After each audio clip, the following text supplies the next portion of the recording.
I don't think you understand how much chasing too many goals is going to cost you. I'm going to show you the truth about success and focus. Now, if you're watching this video, I'm going to presume that you're not where you want to be and you don't have what you want, and that's why you're here again, looking for a magic answer to a problem. But in this video, I'm not going to give you any shortcuts. I'm not going to sugarcoat things for you. I'm just going to tell you my raw experience and my raw truth of having made these mistakes, because the whole of last year, pretty much, I was focusing on way too many things, and it cost me big time. Now, I'm not saying you can't have multiple goals for different areas of your life. Of course you can.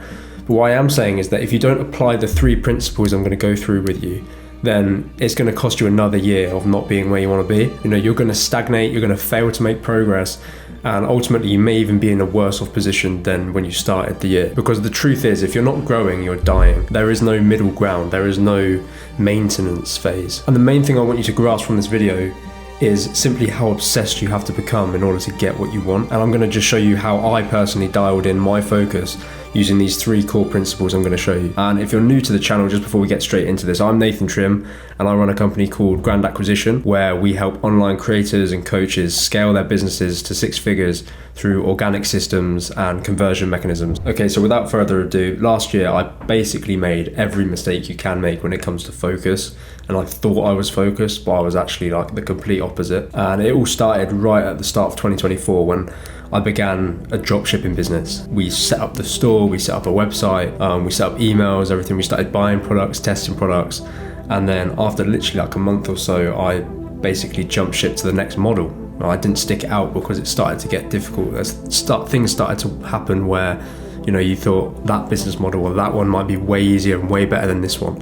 And so we jumped ship, and, as retarded as most people were with this, growth operating phase, I jumped into that, where you thought you could magically get 50% of someone's business, set up a school community for them, manage it and post in it every now and again, and then make a load of money selling low ticket stuff. And quickly realized that wasn't going to work. Like, one of the first clients we signed, he had like a relatively large audience, but what we failed to realize before we started working with him was that his entire audience was the wrong type of audience for a high ticket coaching program. Like, he was a fitness coach, and a majority of his audience were there following him just to look at his physique, not actually learn like how to get fit from him as a coach. And that simply was just because he wasn't creating the right type of content. And it took us quite a while to realize that we needed to shift his entire content strategy in order to do that, because the right type of content is so important. And if you want to watch a video on what type of content you need to be producing in order to actually convert people into a high ticket offer,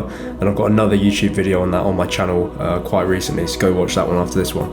But we did our best with this client, and we eventually got him to a point where he's now making like thousands of dollars a month at just 19 years old, which is pretty cool. And then we moved on to a real estate coach, and we did way better with this one. Even though they didn't have the biggest audience, like, they still had quite an engaged audience.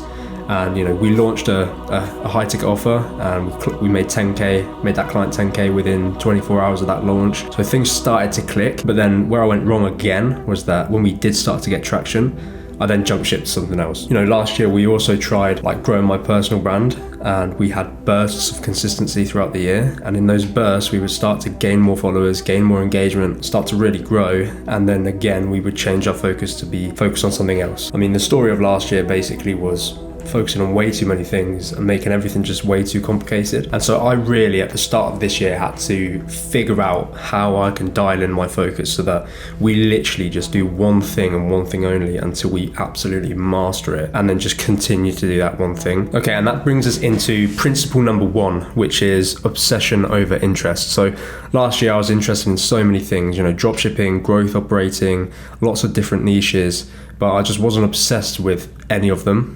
Interest made me dip my toes in, yes, but obsession is what makes you dive in head first and basically refuse to quit no matter what. The moment I did decide to obsess on one thing, everything's changed. Like, obsession doesn't just bring focus, it brings fire. And without that fire, you're always gonna quit when things get tough. So like this year, it's only like halfway through February, and we've done better than we did the entirety of 2024. So you need to firstly ask yourself, are you truly obsessed with what you're doing? Are you passionate about it? Or are you just interested? Or just doing it because you want to make like a little bit of money? Because if you're not obsessed, you'll never have the stamina to push through the hard days. And that moves us on to principle 2, which is ruthless elimination of options. So every time I switched strategies last year, I told myself I was being smart, but what I was actually doing was trying to find a better or easier way. I was running away from the hard work without sticking it out.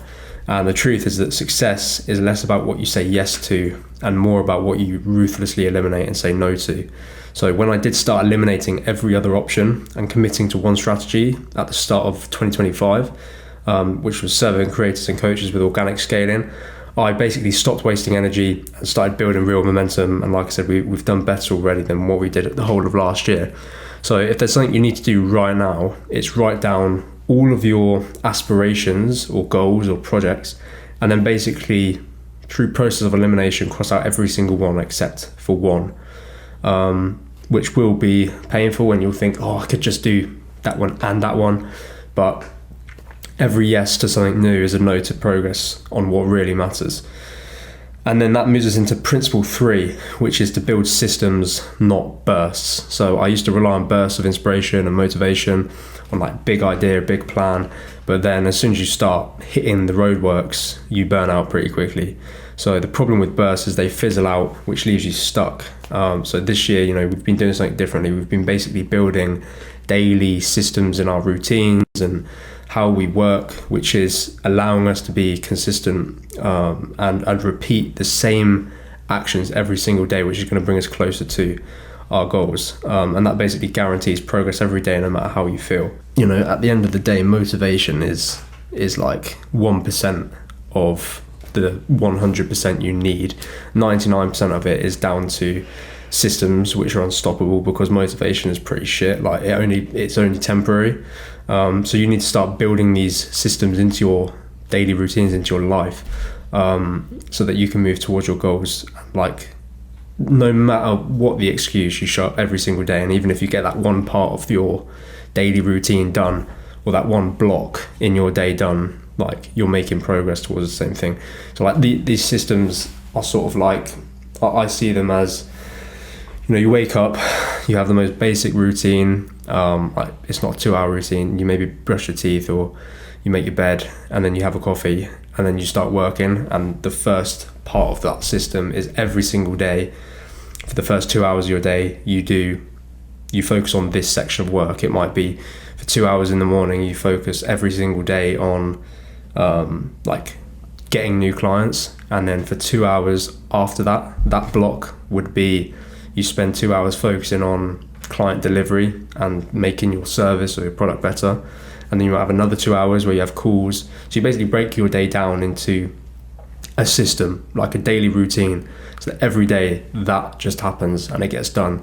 And another thing that I've sort of realized is that you need to remove thinking, because when you wake up, like if you can avoid all thought and just try and build an instinct into your daily routine where you just do it and you don't even think about it, that is where you will start to make real progress, not through, thinking, what do I need to do today, writing out massive lists and everything like that. Just get 3 main things you need to get done to that day, and then just sort of attack it. And so, when I look over the last year, the number one lesson that I learned was that success is not about doing more. It's about doing way less, but doing it with a laser focus. If you're constantly pivoting or constantly adding more things to the equation, you're building up so much complexity that you're just weighing yourself down, and you'll burn out, and then you'll go most, or if not all, the year wasting your time practically. But if you commit, simplify your entire life down to the basic root of that one thing you want to achieve, then you're going to make way more progress. Okay, so that was just a really quick video, because I feel like everybody needs to just learn those lessons, because it cost me big time last year. So hope you got value from this video, and I'll see you in the next one.